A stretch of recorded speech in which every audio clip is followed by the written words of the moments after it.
brought to you by Agilus Diagnostics. Health test की बात आती है तो मैं भरोसा करता हूँ India's largest diagnostics company Agilus diagnostics. खुद को टेस्ट करते रहो। नमस्कार दोस्तों, क्राइम तक में आपका स्वागत है। हमारे साथ त्रिवेणी सिंह जी मौजूद हैं, जो फॉर्मर आईपीएस हैं, उत्तर प्रदेश में एसपी रहे हैं, साइबर के एसपी रहे हैं और डिजिटल मामलों की ये कहा जाए कि आजकल डिजिटल फ्रॉड हो रहे हैं, तमाम ऐसे केसेस हो रहे हैं, उसके एक्सपर्ट हैं। ऐसे तमाम केसेस सर ने सॉल्व किए। सर, पहले तो आपका स्वागत है क्राइम तक में। धन्यवाद। सर, मैं आपसे जानना चाहूँगा, आजकल जो ट्रेंड चल रहा है, चूँकि मैक्सिमम अब ऑनलाइन का ज़माना है, ओटीटी प्लेटफॉर्म्स आ गए हैं, ऐसे में सर डिजिटल अरेस्ट का एक नया कॉन्सेप्ट शुरू हुआ है और हम कई सारे ऐसे केसेस देख रहे हैं जिसमें लोग कहते हैं हमें डिजिटल अरेस्ट कर लिया, कई घंटों तक कर लिया। ये होता क्या है सर डिजिटल अरेस्ट? एक आम, अगर भाषा में एक आम हमारे व्यूअर्स जानना चाहें। देखिए, ये डिजिटल अरेस्ट जो है कभी ईडी के नाम पे, कभी सीबीआई के नाम पे, कभी स्टेट पुलिस के नाम पे वो आपको वीडियो कॉल करते हैं और वो कहते हैं कि आप एक कुरियर जा रहा था जिसमें ड्रग बरामद हुआ है और कुरियर में आपका आधार कार्ड रखा हुआ है, आपकी आइडेंटिटी है, सब कुछ आपका मोबाइल नंबर है और आपके खिलाफ़ केस रजिस्टर हो गया है और आपको जेल भेजा जाएगा और ये वीडियो कॉल है, आपको अरेस्ट किया जाता है इसमें। तो आदमी डर जाता है ईडी और सीबीआई और पुलिस का नाम सुनते ही, क्योंकि वो जहाँ से फ़ोन करते हैं वो फ़ोन एक स्टूडियो की तरह होता है जिसमें पुलिस स्टेशन भी रहता है, जिसमें ईडी के भी बैनर लगे रहते हैं। वो जो आपको वारंट दिखाते हैं, वारंट में भी एकदम एग्जैक्टली वारंट जैसा होता है, उसमें सीबीआई की सील लगी रहती है, ईडी के सील लगे रहते हैं, अरेस्ट वारंट ऊपर लिखा रहता है, आपका नाम लिखा रहता है। तो आदमी डर जाता है कि सचमुच बात है। कभी कभी ये फ़ोन आता है कि आपने कोई पोर्नोग्राफिक वीडियो देखी है, गंदी वीडियो देखी है और ये पुलिस के पास रिकॉर्ड है या पुलिस ने एफआईआर कर लिया है। तो आदमी ये सोचता है कि हो सकता है मैंने कभी देखा हो और वो डर के मारे वो जैसा जैसा कहते हैं वो कहते हैं कि, और पूरा जो वीडियो में वो आपको दिखेगा कि ईडी का दफ्तर है, सीबीआई का दफ्तर है, बाकायदे यूनिफॉर्म में रहते हैं, यूनिफॉर्म में बात करते हैं। तो लोगों को यकीन हो जाता है कि पुलिस अफसर ही है, वारंट भी दिखा रहा है, ईडी भी लिखा हुआ है, बैकग्राउंड में सीबीआई भी लिखा हुआ है।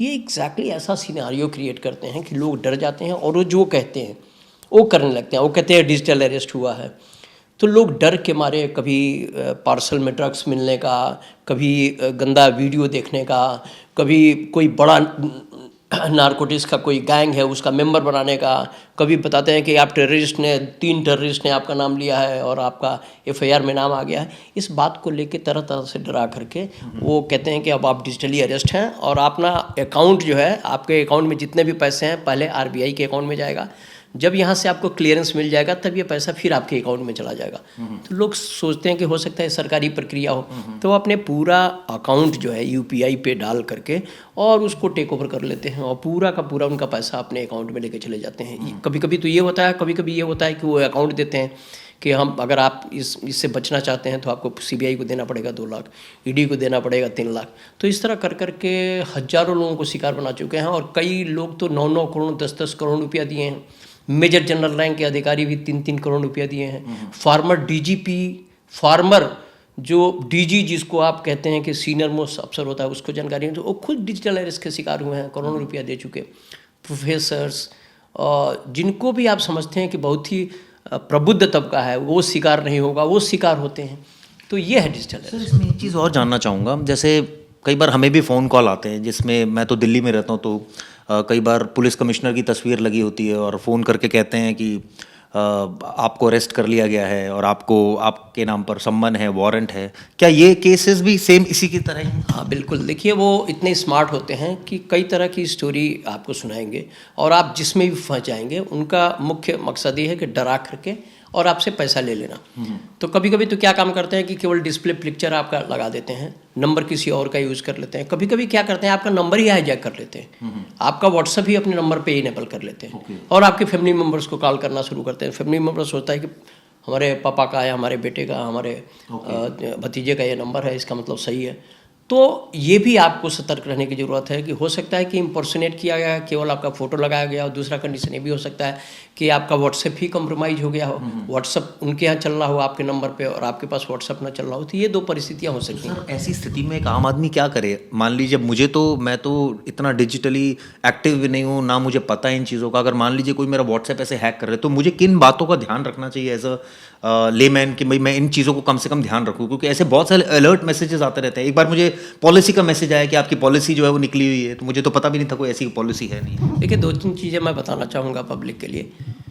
सबसे पहले तो किसी के कहने पे कोई भी एप्लीकेशन नहीं डाउनलोड करना अपने फ़ोन पे, क्योंकि जैसे आप एप्लीकेशन डाउनलोड कर लेंगे, वो एक तरह का मालवेयर होता है, वो पूरे आपका फ़ोन का एक्सेस ले लेता है और अब उसको एसएमएस ही रीड करता रहता है। अब आपको ओटीपी बताने की ज़रूरत नहीं है। तो अगर आपके अकाउंट से पैसा निकल रहा है तो वो ओटीपी वो खुद जान जा रहा है, क्योंकि आपने एक एप्लीकेशन डाउनलोड किया है जिसको हम कहते हैं रिमोट एक्सेस टूल, जो बाहर से कनेक्ट हो गया है, आपके फ़ोन को पूरा कंट्रोल कर रहा है। तो किसी के कहने पे कोई एप्लीकेशन डाउनलोड नहीं करना। दूसरा चीज़ ये है कि अब आप डिजिटल अरेस्ट जैसी कुछ भी कानूनी चीज़ नहीं होती। इंडिया में ही नहीं, पूरी दुनिया में डिजिटल अरेस्ट जैसा कुछ भी नहीं होता। अरेस्ट हर समय फिजिकल कस्टडी होती है। अगर कोई पुलिस अफसर आके आपको कहता है कि मैं आपको अरेस्ट करता हूँ, तो ये अरेस्ट है। आपको डिजिटली अरेस्ट करने का पूरी दुनिया में कोई प्रावधान नहीं है। तो अगर डिजिटल अरेस्ट जैसी कोई बात करता है तो आप समझिए कोई स्कैमर है, मतलब एक धोखेबाज है जो आपको झांसा देके, जो आपको ईडी सीबीआई के नाम पे डरा करके और अरेस्ट करने की बात कहता है। 100% वो क्रिमिनल है, अपराधी है। डिजिटल अरेस्ट जैसा कोई भी चीज़ नहीं होता। तीसरी चीज़, अजनबी से आप बात सोशल मीडिया पे दोस्ती ना करिए। चौथा जो सबसे इम्पॉर्टेंट चीज़ है, जो सेक्सटॉर्शन चल रहा है, वो आपको दोस्ती सोशल मीडिया से करेंगे, उसके बाद आपको वीडियो कॉल करेंगे। जब वीडियो कॉल आप रिसीव करेंगे तो बैकएंड आपके पीछे जो स्क्रीन कैप्चर टूल लगाए रहते हैं, वो उधर एक लड़की नेकेड रहेगी, तो वो लड़की नेकेड लड़की और आपका एक ही फ्रेम में वो कैप्चर कर लेते हैं। और उसके बाद एआई टूल यूज करके उस वीडियो को, वो चाहे 1 मिनट का हो या 2 मिनट का हो, उसको बढ़ा करके वो 10 मिनट का कर देते हैं। और उसके बाद आपको डराते हैं कि देखो तुम्हारे बॉस को भेज देंगे, तुम्हारे मम्मी पापा को भेज देंगे, तुम्हारी वाइफ को भेज देंगे, तुम्हारे हस्बैंड को भेज देंगे, और अदरवाइज ये पैसा दे दो। तो ये सेक्सटॉर्शन रैकेट बहुत बड़े लेवल पे चल रहा है। तो मैं सबको बताना चाहता हूँ कि अगर किसी अजनबी का फ़ोन आए, वीडियो कॉल खासकर, आपको कतई उठाने की ज़रूरत नहीं है। कोई कहता है हम डिजिटली अरेस्ट करना चाहते हैं, हम ईडी से बोल रहे हैं, आप ड्रग्स मिला हुआ पार्सल में, कतई समझिए बहुत बड़ा रैकेट चल रहा है। हजारों लड़के लड़कियाँ केवल इसी धंधे में हैं, यही काम ही कर रहे हैं। तो डिजिटल अरेस्ट जैसा कुछ भी नहीं होता। तीसरा चीज़ है, आप दोस्ती लिमिटेड रखिए, जिसको जानते हो उससे ही दोस्ती कीजिए। चौथा, अगर इस तरह का कोई फ़ोन आता है तो फ़ोन को कट करिए और दूसरे तरीके से वेरीफाई करिए, बिना वेरिफिकेशन, सेकंड वेरिफिकेशन। जैसे क्रिमिनल्स जो है 100% केसेज में आपको व्हाट्सअप कॉल करेगा, तो व्हाट्सअप कॉल को कट करिए, आप नॉर्मल कॉल लगाइए उसी नंबर पे, वो क्रिमिनल तक नहीं जाएगा। तो ये सीधा सा है, जब भी क्रिमिनल बात करेगा या क्रिमिनल अगर आपको मेल भेजेगा तो वो स्पूफ मेल भेजेगा, तो आप ओरिजिनल मेल से करिए। कि आप ओरिजिनल मेल से आप एक मेल करिए तो आपको रिवोट नहीं आएगा।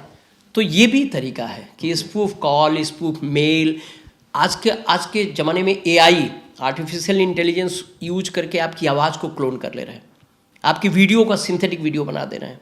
तो अगर इस तरह से कोई कॉल आता है और कहता है कि नहीं आपके पापा बोल रहे हैं और बेटा रो रहा है, तो आप हो सकता है कि अपराधियों ने ये वीडियो सिंथेटिक बनाई हो, एआई यूज करके बनाई हो। तो आप काटिए फ़ोन और दूसरे चैनल से आप उसको वेरीफाई करिए। अगर सही है तो पैसा दीजिए। आप पैसा देने की भी क्या ज़रूरत है, आप पुलिस को जाइए। अदरवाइज निश्चित रूप से जब वेरीफाई करेंगे तो पता चलेगा कि अपराधी कर रहे हैं, और अपराधियों की तादाद बहुत ज़्यादा आज की डेट में है। बिल्कुल आपने सही कहा त्रिवेणी जी। इसमें सर एक चीज़ मैं और जानना चाहूँगा, जो बड़ी आपने इंटरेस्टिंग बात इसमें बताई कि डिजिटल अरेस्ट जैसा तो कोई कॉन्सेप्ट है ही नहीं। वो तो अब चूंकि इतने ज़्यादा केसेस आ रहे हैं तो लोग ल्योर हो रहे हैं। एक केस मेरे पास भी आया, एक शख्स थे जिन्होंने ये ऐसी कॉल आई और वो फंस गए, और चूंकि ओल्ड एज थे तो वो बताते हुए अपने बेटे को भी शर्मा रहे थे, और फाइनली उन्होंने पैसा भी कुछ ट्रांसफ़र किया, लेकिन बाद में उन्होंने बताया कि ऐसे ऐसे मेरे साथ हो गया। ऐसे केसेस में सर अगर कोई मान लीजिए फंस भी जाए गलती से, तो फिर क्या कोई तरीका तब बचता है कि पुलिस के पास जाकर तब कॉल की जाए, बताया जाए कि भाई ऐसा ऐसा हो गया, पैसे ना ट्रांसफ़र करने से पहले? देखिए मैं बताता हूँ वो साइबर अपराधी क्या काम करते हैं कि वो 50+ को ज़्यादा टारगेट करते हैं। सोशल मीडिया पे, इंस्टा पे, लिंक्डइन पे आपको देख रहे होते हैं, वो समझ जाते हैं कि रिटायर्ड हैं या सीनियर मोस्ट आदमी हैं, इनके पास पैसा होगा, उन्हीं को टारगेट करते हैं। मेरा ये सबसे अपील है कि अगर आप शिकार हो जाए तो 1930 आप कॉल करें, 1930 पे कॉल करें। दूसरा स्टेप आपका ये होगा कि cybercrime.gov.in एक वेबसाइट है जो गवर्नमेंट ऑफ इंडिया ने, MHA ने जारी किया है, cybercrime.gov.in पे जाकर के आप अपने मोबाइल फ़ोन से अपना कंप्लेंट रजिस्टर करा दीजिए। उस कंप्लेंट की एक कॉपी लीजिए, अपने थाने में चले जाइए, कहिए मैंने कंप्लेंट तो लॉन्च करा दिया, इंस्पेक्टर साहब ये हमारा FIR कर लीजिए। और इसमें शर्माने की कोई ज़रूरत नहीं है। और धोखाधड़ी किसी के भी साथ हो सकता है और कोई भी आदमी शिकार हो सकता है। तो इसमें मेरा मानना है कि जा करके पुलिस को कॉन्फिडेंस में लेकर के FIR कराना चाहिए। लेकिन त्रिवेणी जी एक चीज़ तो आती है ना सामने, मान लीजिए आपने शुरुआत में कहा कि DGP लेवल के ऑफिसर भी मतलब अपने आप को बचा नहीं सके। सवाल ये उठता है कि जब आप, कई बार होता है बड़े पाक साफ होते हैं ना, तो आप डरते नहीं, आप कहते हैं लाओ करो, कौन सा कॉल करोगे, जैसे आपको पता है सारी चीज़ें, हाँ करो, चलो मैं तो इससे कर लूँगा कॉल। तो ये फंसने का कॉन्सेप्ट कहीं ऐसा तो नहीं कि कहीं ना कहीं कोई इन्वॉल्वमेंट उनका होता है? नहीं, ऐसा कुछ भी नहीं है। देखिए मैं बता रहा हूँ, हम लोग कहते हैं गिफ्ट फैक्टर। गिफ्ट मतलब पहला तो ग्रीड, अगर लालच है, कोई कह रहा है कि आप क्रिप्टो में इन्वेस्ट कर दीजिए आपको 200% रिटर्न मिल जाएगा, ये आपकी लालच हुई। ये गवर्नमेंट की स्कीम आई है, इसमें आप इन्वेस्ट कर दीजिए आपको अच्छा रिटर्न मिल जाएगा, आपने लालच में किया। दूसरा इग्नोरेंस, हम जान ही नहीं रहे हैं कि बदमाश आज की डेट में धोखाधड़ी के शिकार किन किन तरीकों से अपना रहे हैं। ये मेरा इग्नोरेंस है। हमको यही नहीं पता कि डिजिटल अरेस्ट कोई कानूनी प्रक्रिया है या नहीं है, ये मेरा इग्नोरेंस हुआ। और दूसरा फियर, तो ये फियर फैक्टर क्या है कि CBI के नाम पे डरा देते हैं, ED के नाम पे डरा देते हैं, कभी RBI रेगुलेटर के नाम पे डरा देते हैं, कभी लोकल पुलिस के नाम पे डरा देते हैं। तो ये हमेशा आपको याद रखना पड़ेगा कि कहीं हम ग्रिड के शिकार तो नहीं हो रहे हैं, कहीं ऐसा तो नहीं कि मेरी अवेयरनेस नहीं है इसके बारे में, हमको कानूनी जानकारी नहीं है, और तीसरा ये चीज़ कहीं ऐसा तो नहीं डरा धमका के हमारे साथ ऐसा किया जा रहा हो अपराध। तो अगर ये 3 फैक्टर पे अगर आप फोकस किए रहेंगे तो निश्चित रूप से हमको लगता है कि आप बचे रहेंगे। ग्रिड को कंट्रोल करिए। बड़ी अच्छी बात बोली। लेकिन सर एक चीज़ जो इसके इतर है वो ये है सर, बैंक अकाउंट्स को लेकर बड़े सारे साइबर फ्रॉड होते हैं, और हम भी ऐप यूज़ करते हैं तमाम बैंक्स की, उसमें कब किसके पैसे कब कट जाएं पता ही नहीं चलता। कई बार ऐसे केसेस हो चुके हैं। इससे बचने का सर कोई उपाय है कि भाई ये चीज़ आप मिनिमम कर लो तो कभी आप ऑनलाइन आपके पैसे नहीं निकलेंगे? क्योंकि ये डर सबको रहता है कि मेरे पैसे ना निकल जाए कहीं से। देखिए जैसे आप डर रहे हैं, मेरा मानना है कि इसमें डरने की कोई ज़रूरत नहीं है। डिजिटल इंडिया बहुत ही अच्छी मुहिम है, और अगर हम पूरा पेमेंट प्रोसेसिंग सिस्टम को डिजिटाइज कर दिए तो बहुत ही अच्छी चीज़ है। घर में बैठ करके आप ट्रांजेक्शन कर लें। आपको 2 चीज़ ध्यान देने की ज़रूरत है। आपका पैसा तब तक नहीं जाएगा जब तक आपका OTP कॉम्प्रोमाइज़ ना हो। अब OTP 2 तरीके से कॉम्प्रोमाइज़ हो सकता है। एक तो आप खुद बता दें, ठीक है, चाहे बदमाश ने कहा कि मैं बैंक मैनेजर बोल रहा हूँ, या किसी ने कहा कि हम टूर एंड ट्रेवल ऑपरेटर बोल रहे हैं, आपका थोड़ा सा KYC अपडेट होना है, आप OTP दे दीजिए।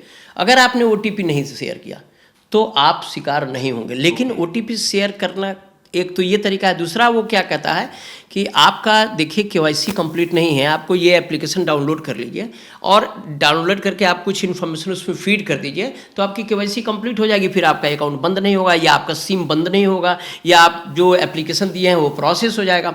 आप उनके कहने पर जैसे एप्लीकेशन डाउनलोड करते हैं वो आपका फ़ोन कंप्रोमाइज़ हो जाता है, क्योंकि वो एप्लीकेशन मालवेयर होता है, एक तरह का वायरस होता है।